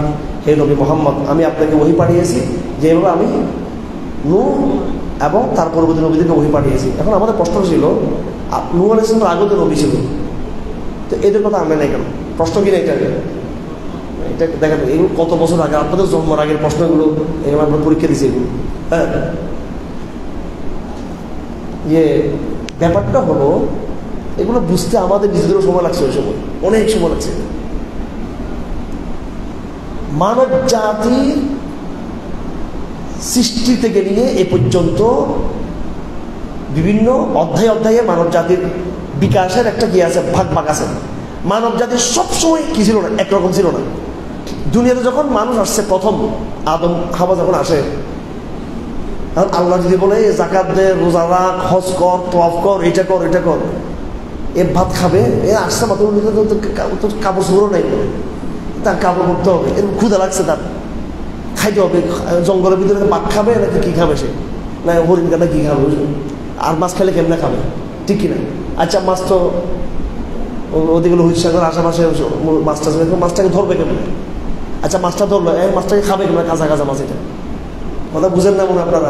কিছু এরপরে ওনাদের নারী পুরুষের একটা জৈবিক একটা কি আছে, যে সম্পর্ক দিয়ে আমরা জন্ম হয়েছি, আমরা ওইটা কেমনে করবে, আবার বাচ্চারা হলে আবার কেমনে প্রসব করবে, ওরে বাপ রে বাপ, এই যেটা জটিল মানুষের কি, এগুলো তো কল্পনা করেন না ভাই। এখন তো একবার নর্মাল সব হয়ে যাচ্ছে, খানা রেডি, ঠিক আছে, বিয়ে শাদীর ব্যবস্থা সব রেডি, বাবা বেডরুম সব রেডি এখানে, এরপর আপনার পোশাক আশাক রেডি, সব জীবনের সব কিছু আপনাদের তৈরি। এগুলো কি আদম হাওয়া কি সহজে হয়ে গেছিল সব কিছু? এগুলো এর ওনাদের বাচ্চা হলো, সন্তান হলো, এগুলো থাকবে কোথায়? এবার দেখে হলো গরমকাল, আরে আল্লাহ সূর্য একটা মাথার উপরে, আল্লাহ বাঁচবো থেকে, ওইটা সিস্টেম, এটা একটা বাঁচার সিস্টেম আছে, পাথরের আড়ালে বাঁচা, ঠিক কিনা? ওরে আল্লাহ, এখন দেখেন ঠান্ডা, এখন ঠান্ডা এখন শুরু, কি শুরু? ঠান্ডা শুরু, হায় হায়, এখন ঠান্ডা থেকে বাঁচবো কেমনে? তখন আবার আরেক সিস্টেম। এগুলো বিজ্ঞানীরা শিখে দিয়েছিল আর কি ওই সময়। আদম আলাইহিস সালাম আসার কারণে তো বিজ্ঞানীরা ছিল দুনিয়াতে, না ছিল বিজ্ঞানীরা ছিল ওই সময়।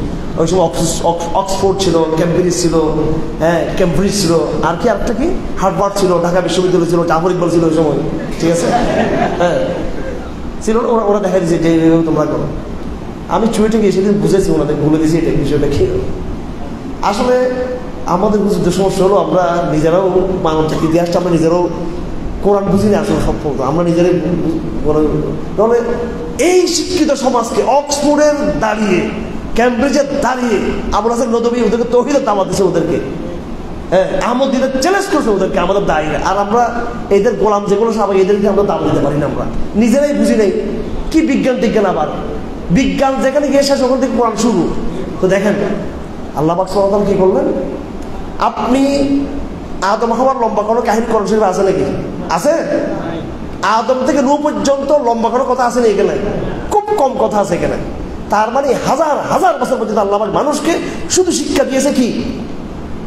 জীবনতাত্ত্বিক শিক্ষা, সৃষ্টিতাত্ত্বিক শিক্ষা, জীবন ব্যবস্থা, জীবনের পদ্ধতি, খাবার, পানাহার, নারী পুরুষের সম্পর্ক, গরম থেকে কেমনে বাঁচবো, শিকারি কেমনে করবো, হ্যাঁ পানির সাথে জলের সাথে সম্পর্ক কেমন হবে, আগুনের সাথে সম্পর্ক কিভাবে হবে, আগুন কিভাবে তৈরি করবো, ঠান্ডা থেকে কেমনে বাঁচবো, নিজের লজ্জাস্থান কেমনে হেফাজত করবো, জন্তু থেকে আমরা কেমনে রক্ষা করবো, হ্যাঁ সব এগুলো হাজার বছর ধরে আল্লাহ পাক আসমান থেকে নিজে শিক্ষা দিয়েছে মানব জাতিকে। এগুলো একটা প্যাটার্ন শেষ, একটা প্যাটার্ন কি এগুলো।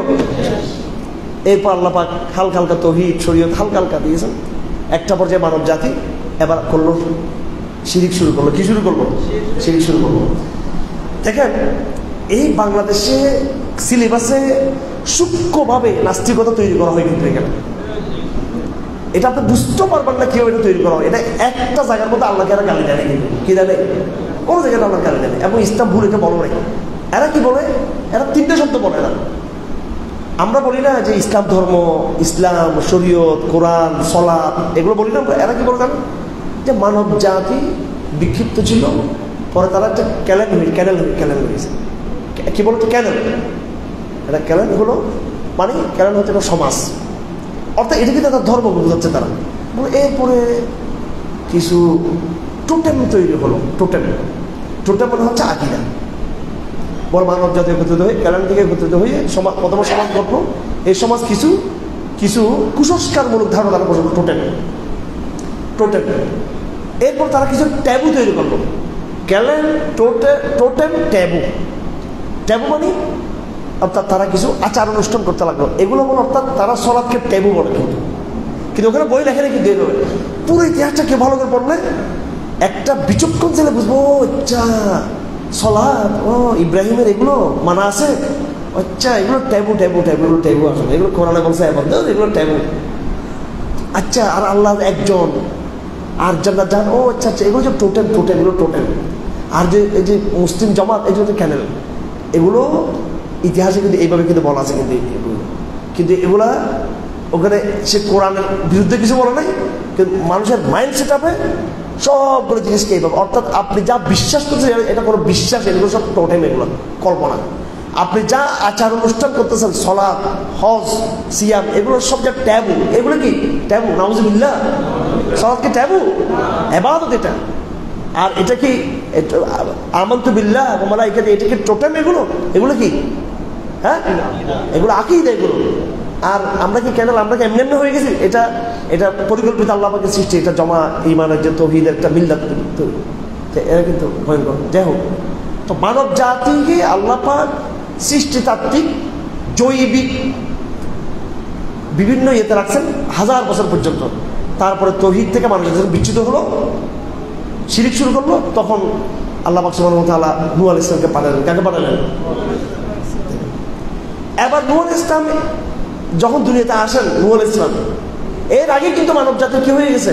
পোশাক, খাবার, খাদ্য, হ্যাঁ, বাসস্থান, অন্ন, বস্ত্র, বাসস্থান, শিকারী, নিরাপত্তা, জীবনের বেঁচে থাকার সংগ্রাম সব শিখে ফেলছে। এখন আর নূহ আলাইহিস সালাম সেগুলো শিখার দরকার নেই। এখন নূহ আলাইহিস সালাম আমাদেরকে আল্লাহ পাক বলছে এবার শিরিকের মোকাবেলা করতে হবে। কি মোকাবেলা করতে হবে? শিরিকের মোকাবেলা। কারণ শিরিকের সভ্যতা প্রতিষ্ঠা হয়ে গেছে দুনিয়াতে। এখন এই লড়াই শিরিক ভার্সেস তৌহিদের লড়াই। ওই পর্ব শেষ। প্রথম পর্বে শিরিক ছিল না। মানব জাতির সৃষ্টির ইতিহাসে প্রথম পর্বে কি ছিল না? শিরিক ছিল না। মানুষ সবাই ইমানদার ছিল। মানুষকে তখন আল্লাহ পাক এই লেবাস, পোশাক, খাদ্য ইত্যাদি ইত্যাদি যা বলছে, মানুষ হিসেবে দুনিয়াতে যাতে কি টিকে থাকতে পারে আল্লাহ পাক এদেরকে সেটাই ওই ব্যবস্থাটা করে দিচ্ছে ফেরেশতাদের মাধ্যমে, ওহীর মাধ্যমে, বিভিন্নভাবে আল্লাহ পাক এগুলো মানুষকে আল্লাহ সভ্য করে তুলছেন। সভ্য করে তুললেন। সভ্য হওয়ার পরে মানুষ যখন শিরিক শুরু করলো, এবার ইতিহাসের 2 নম্বর প্যাটার্ন। ইতিহাসে কি শুরু হলো? 2 নম্বর প্যাটার্ন। নূহ আলাইহিস সালাম এবার শিরিকের মোকাবেলা শুরু করলেন। নূহ আলাইহিস সালামের পরে কি আসলো? এই হুদ আলাইহিস সালাম। অনেক পরে, এর অনেক পরে সালেহ আলাইহিস সালাম। এইভাবে আরো অনেক নবী আসছে এর ভিতরে। এটা একটা প্যাটার্ন। এই প্যাটার্নটা ইব্রাহিম আসলাম পর্যন্ত একটা প্যাটার্ন। কি পর্যন্ত? নূহ ইব্রাহিমের একটা প্যাটার্ন। এটা কিসের প্যাটার্ন? শিরিকের কি করা? মোকাবেলা করা। আগেরটা ছিল সৃষ্টিতাত্ত্বিক প্যাটার্ন, এরপর যে শিরিকের আকীদার প্যাটার্ন, এরপর আকীদার প্যাটার্ন। মানব জাতি উন্নতি হচ্ছে। আগে মানুষ হিসেবে সে দুধ, পানি, খাবার, আলো, বাতাস থেকে আগে মানুষ টিকে থাকবে। সে শুধু আল্লাহকে বিশ্বাস করুক, এটা একটা বাচ্চা সে মানুষ। এরপর মানুষ একটা গ্রোথ হয়েছে, law of growth. That was the growth. That was the law of the growth. এটা একটা গ্রোথ হচ্ছে মানুষের।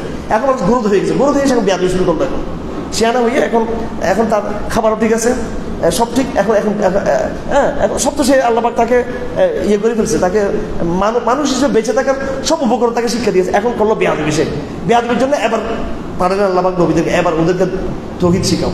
হ্যাঁ, এটা ইব্রাহিম পর্যন্ত চলছে। এটা কে পর্যন্ত? ইব্রাহিম কি করছেন? ইব্রাহিম অতীত নবীদের তৌহিদের সংগ্রামটাকে আরো কি করছেন? এটাকে ওয়ার্ল্ড ওয়াইড রূপ দিলেন, এটাকে আন্তর্জাতিক গ্লোবাল রূপ দিলেন এটাকে। এবং এটাকে তিনি একটা আরো চূড়ান্ত একটা সংঘাতের পর্যায়ে তিনি এটাকে কি বলে নিয়ে গেলেন? এটাকে চ্যালেঞ্জের পর্যায়ে নিয়ে গেলেন। তিনি রাজনৈতিক যারা বড় বড় রাজা ছিল তাদেরকে তিনি চ্যালেঞ্জ করা শুরু করলেন। দেশ থেকে দেশান্তরে তিনি বিতাড়িত হলেন এবং যুক্তির ভাষায় তিনি তৌহিদকে তুলে ধরার চেষ্টা করলেন এবং তৌহিদের পক্ষে তিনি কাবা নির্মাণ করলেন তিনি। এবং তিনি ওখানে সলাতের কথা বলেন। মানে ইব্রাহিমের সংগ্রামটা হচ্ছে একবার ইতিহাসের টার্নিং পয়েন্ট। এটা দেখো, এটা 3 নম্বর টার্নিং পয়েন্ট এটা ইব্রাহিম। কিন্তু তখনও তৌহিদ শিরিকের আলাপ চলতেছিল। ইব্রাহিম থেকে মূসা আলাইহিস সালাম পর্যন্ত এক প্যাটার্ন। কি পর্যন্ত? মূসা পর্যন্ত। মূসা আলাইহিস সালাম পর্যন্ত খুব খেয়াল করবেন, দেখেন। তার মানে নূহ থেকে শুরু করে মূসা পর্যন্ত, নূহ থেকে শুরু করে কি পর্যন্ত? নূহ আলাইহিস সালাম থেকে শুরু করে একবারে সালেহ, হুদ, ইব্রাহিম, শুআয়ব এবং মূসা আলাইহিস সালাম পর্যন্ত আল্লাহ পাকের কুদরতের যে সিস্টেম ছিল সেটা হলো কি? নবীরা শিরিকের বিরুদ্ধে কথা বলবে, আর ওই নবী যারা জনগোষ্ঠী তারা এটাকে যদি অস্বীকার করে আসমানি গজব দ্বারা সবাই ধ্বংস হবে। এই গজবের সিলসিলা নূহ থেকে শুরু হয়ে মূসা আলাইহিস সালামের জামানায় ফেরাউন পর্যন্ত এই গজবের সিলসিলা চালু ছিল। নবীরা দাওয়াত দিবে, দাওয়াত প্রত্যাখ্যান করলে কি হবে? গজব আসবে। এটা একটা প্যাটার্ন। মূসা আলাইহিস সালামের জমানার মধ্যে যখন এই ফেরাউন গজব দিয়ে ধ্বংস হয়ে গেল, যখন তিনি নদীর এপারে চলে আসলেন, এখন আল্লাহর প্যাটার্নটা এখন অন্যদিকে চলে আসছে। এখন গজবের প্যাটার্ন শেষ।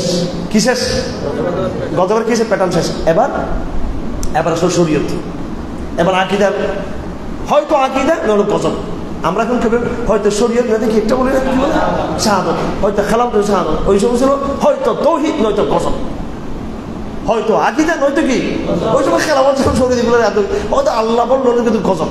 এটা মূসা ইসলাম থেকে আসছে শরীয়ত। কি আসছে? একেবারে ফেরাউনকে ধ্বংস করার মধ্য দিয়ে আকীদার মূল এটা শেষ হয়ে গেছে। এখন আকীদা ভার্সেস তৌহিদ ভার্সেস শিরিকের যে ওই জায়গার মধ্যে ওইটার যে একটা প্রাকৃতিক আল্লাহর গজব দ্বারা সমাধান হতো ওইটা শেষ। এবার আল্লাহ পাক বনী ইসরাঈলকে পরিপক্ক করে একটা শরীয়ত তাদেরকে দিলেন। হ্যাঁ, এখান থেকে এই জিহাদের বিধান, সলাতের বিস্তারিত বিধান, জীবন ব্যবস্থা, আনুষ্ঠানিক বৃহত্তম মানব জাতির জীবন ব্যবস্থা ছিল তাওরাত, কোরআনের আগে। কিসের আগে? এই মূসা আলাইহিস জীবনের 2টা অংশ। মূসা আলাইহিস জীবনের একটা অংশ কার সাথে মিল? ইব্রাহিমের সাথে, সালেহ আলাইহিস সালামের সাথে, হুদের সাথে, হ্যাঁ, এবং নূহ আলাইহিস সালামের সাথে। মূসা আলাইহিস সালামের জীবনের দ্বিতীয় অংশটা আমরা পর্যন্ত কি পর্যন্ত এই ওই তাওরাতের ধারাবাহিকতায় কোরআনটা আসছে শেষ। কথা বুঝে আসতেছে? এটা হচ্ছে এই জন্য মূসা ইজ ইম্পর্টেন্ট। মূসা ইতিহাসের টার্নিং পয়েন্ট।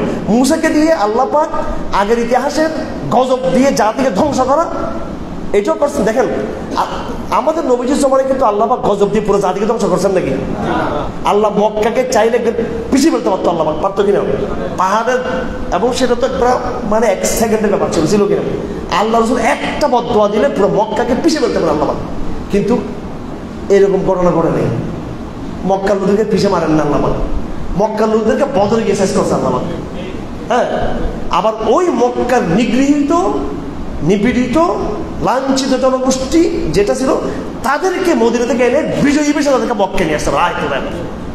একটা পলিটিক্যাল, একটা কি পলিটিক্যাল ক্যারেক্টারিয়া, পলিটিক্যাল এটার ক্যারেক্টার চরিত্র, এটা পলিটিক্যাল চরিত্র। এটা এই বিজয়টা, রসুলের বিজয়টা ন্যাচারাল ওয়েতে হতে পারতো কিনা? হ্যাঁ, প্রচন্ড আওয়াজ এসে আবু জাহল আবু লাহাব সবাইকে ধ্বংস করে দিয়েছে একদম। এরপর রসুল্লাহ মক্কাতে ওঠে বাইতুল্লাহতে সুন্দর মতো গিয়ে তওয়াফ করে বলতে আসো আমরা এখানে বাদ করি, সব ধ্বংস। এরকম হয়েছে নাকি? তাহলে কিয়ামত পর্যন্ত কোনো প্রাকৃতিক গিয়ে এসে আমাদের পক্ষে ফয়সালা করবে না। আমাদেরকে তাওহীদের সংগ্রাম আমাদেরকে নিজেদেরকে করতে হবে, তবে এই সংগ্রাম আমরা বিজয়ী হব ইনশাআল্লাহ। কারণ আল্লাহ পাক মুসা আলাইহিসসালামকে বিজয় করছেন, ইউসুফ আলাইহিসসালামকে বিজয় করছেন, সব আল্লাহ তাআলা বিজয় শুধু খালি এখানে। আর তো চূড়ান্ত বিজয়ের ওয়াদা দিয়ে পারছে আল্লাহ পাক মুহাম্মদ সাল্লাল্লাহু আলাইহি ওয়াসাল্লাম। মুসা আলাইহিস সালাম থেকে ঈসা আলাইহিস সালাম পর্যন্ত ওরা পুরো বিজয় পান, দেখেন শেষ পর্যন্ত ঈসা আলাইহিস সালামকে চলে যেতে হয়েছে বলে রাজনৈতিক বিজয় তিনি পান নাই। কিন্তু কোরআন হলো, এবার কোরআনের শেষ প্যাটার্নটা হলো কি, যা ঘটনা ঘটে গেছে এবার চূড়ান্ত বিজয় নুসরা হলো কোরআন শরীফ। এ হচ্ছে ইতিহাসের ধারাবাহিকতা। তো এখানে মুসা আলাইহিস সালাম ইম্পর্টেন্ট। মুসা আলাইহিস সালাম কি খুব ইম্পর্টেন্ট। মুসা আলাইহিস সালাম ওই ইতিহাসের সাক্ষী, ভবিষ্যৎ ইতিহাসের যে নির্মাণ হচ্ছে সেটাকে কাকে কেন্দ্র করে? মুসাকে কেন্দ্র করে। কারণ দুনিয়াতে কোরআন আগে আসছে কি তাওরাত আগে আসছে? তাওরাত আগে আসছে। ওই জন্য আল্লাহ পাক বারবার তাওরাতের কথা বলতেছে, বারবার মুসার কথা বলতেছে, কারণ মুসা ইতিহাসের সাক্ষী। আগেরটাও দেখছেন, পরেরটাও মুসা ইসলাম দেখতেছেন, এই জন্য মুসা ইসলামের কথা আল্লাহ পাক বারবার বলছে। আর মুসা ইসলাম এমনি একটু প্রচন্ড টাইপের কি ছিল, আবেগ প্রবণ ছিল, এবং আল্লাহ পাগল ছিল, একটা পাগলা ছিল মুসা ইসলাম আল্লাহর জন্য। আল্লাহ রসুল বলেন যে কিয়ামতের দিন আমি প্রথম আমার কবরটা আগে কি হবে, ফাটবে। কার কবর? প্রথম কার কবরটা ফেটে উঠবে? কার কবরটা? আমাদের নবীর। নাকি গৌসুল আজমেরটা উঠবে, খাজা বাবারটা উঠবে, গরিবুল্লাহ মাজারটা উঠবে না? এগুলোর কি অবস্থা নিজের খবর আছে? এগুলো কিসের গৌসুল আজম চৌসুল আজম, এগুলো কিসের খাজা বাবা মহিউদ্দিন চিশতি? প্রথম কবর কারটা? উনি প্রথম উঠবে, উনি প্রথমে পৃথিবীতে উঠবেন উনি। হ্যাঁ, এরপরে সব খবরগুলো আস্তে আস্তে ঠাস ঠাস ঠাস ঠাস সবগুলো একবার মাটি থেকে বেরোবো সবগুলো, ঠিক আছে? আমরা বেরোবো, ট্রাম্পও বেরোবো ওই সময়, ঠিক আছে? কি গল্প এগুলো যে! আমি বাংলাদেশের অফিসারদেরকে বলেছি, ভাই আপনারা যে এত অহংকার করেন, আপনি তো আপনার বাড়ি চলে শুনবেন না আপনারা একদিন, এটা কল্পনা করেন না এগুলি। যাই হোক, তো রসুল্লাহ বলেন তুফান চলবে, আমি খবর তুলব। মুসা আমরা দেখবো যে আর সে খুঁজে একটা নিয়ে বসিয়ে ফেলবো। আল্লাহর পাগলাই, আল্লাহর আশেক, ঠিক আছে? এই দুনিয়াতে বলে আল্লাহ দেখতে চাচ্ছে, তা আল্লাহ বলছে তোরা আমি আর এখানে আর বিজয় ইয়ে করবো না। তো কি মর্যাদা মুসা ইসলামের! মুসা ইসলামের রং কি ছিল এটাও কিন্তু রসুল্লাহ বলে গেছেন। মুসা ইসলামের রং ছিল একটু আমাদের বাঙালি টাইপের, একটু মানে আবার ঈসা ইসলাম ছিল খুব বেশি কি ধপধপ একবারে, ঠিক আছে? একটু লাল লাল লাল টাইপের ইয়ে টাইপের। হ্যাঁ হ্যাঁ, তো মুসা ইসলাম সুন্দর ছিল, তা সেটা আল্লাহ বলি না ভাই, আর একটা বলতেছে, আর ব্যাখ্যা দিলাম। তো এগুলো আল্লাহ রসুল সব জানতেন কিন্তু এগুলো। হ্যাঁ, সুবহানাল্লাহ। তো মুসা আলাইহিস সালামের জন্য ইম্পর্টেন্ট, অনেক ইম্পর্টেন্ট। মুসা আলাইহিস সালাম হচ্ছে একেবারে ইতিহাসের একটা টার্নিং পয়েন্ট। এই জন্য মুসা আলাইহিস সালামকে আল্লাহ পাক কোরআনে কি করেছেন? প্রমোট করেছেন। কিন্তু দেখেন এত কিছু হয়েছে, কিন্তু মুসা আলাইহিস সালাম কি করতে পারেন নাই? একটা তাওহীদের পুরো একটা সভ্যতা বা রাষ্ট্র কি করতে পারেন নাই? কেন করেন? অথচ ওনার খাদেম, ওনার শিষ্য ইউসা বিন নূন, ওনার হাত ধরিয়ে বাইতুল মুকাদ্দাস একটা রাষ্ট্র প্রতিষ্ঠা হলো, কিন্তু মুসা আলাইহিস সালাম এটা পারেন নাই। কিন্তু ইতিহাসের পরম্পরায় উনি কিন্তু কি অনেক ইম্পর্টেন্ট। এই জন্য আল্লাহ পাক আমাদের নবী মুহাম্মদ সাল্লাল্লাহু আলাইহি ওয়াসাল্লামকে বারবার কার কথা বলেছেন? তো আজকে যেটা সূরা তাহা পড়তেছি, এটাই আল্লাহ পাক বলতেছেন তাহা মা আনজালাল কুরআন তাশকা। এরপর আল্লাহ পাক বলতেছেন ওয়াহাল আতাকা হাদিসু মূসা, হে নবী মুহাম্মদ আপনি কি মূসার কথা জানেন? ইয রাআ নারান ফাকাল লিআহলিহিম কুতু ইন্নী আনাস্তু নারা। এইভাবে মূসা সাল্লাল্লাহু আলাইহি কাহিনী বলতে আল্লাহ পাক আমাদের নবীকে ওইভাবে ওনার মাইন্ডটাকে এভাবে সেট আপ করছেন। মুসা ইসলাম গুরুত্ব বুঝাচ্ছে আপনাদের এবার। এই জন্য আমাদের নবীর পর সবচেয়ে ইম্পর্টেন্ট নবী মুসা ইসলাম, তারপর হচ্ছে ইব্রাহিম ইসলাম এবং ঈসা ইসলাম, এবার ইবনু আলাইহিস ইসলাম। এরা খুব উলুল আযম, এরা এদেরকে কি বলা হয়? উলুল আযম বলা হয়। এই সূরা তাহা কাকে কেন্দ্র করে? আল্লাহ পাক সুবহানাহু ওয়া তাআলা আমাদেরকে কোরআনকে বুঝার তৌফিক দান করুন। সুবহানাল্লাহি ওয়া বিহামদিহি আশহাদু আল্লা ইলাহা ইল্লা আনতা আস্তাগফিরুকা ওয়া আতুবু ইলাইক। প্রশ্নোত্তর শুধু একবার হবে, সেটা হচ্ছে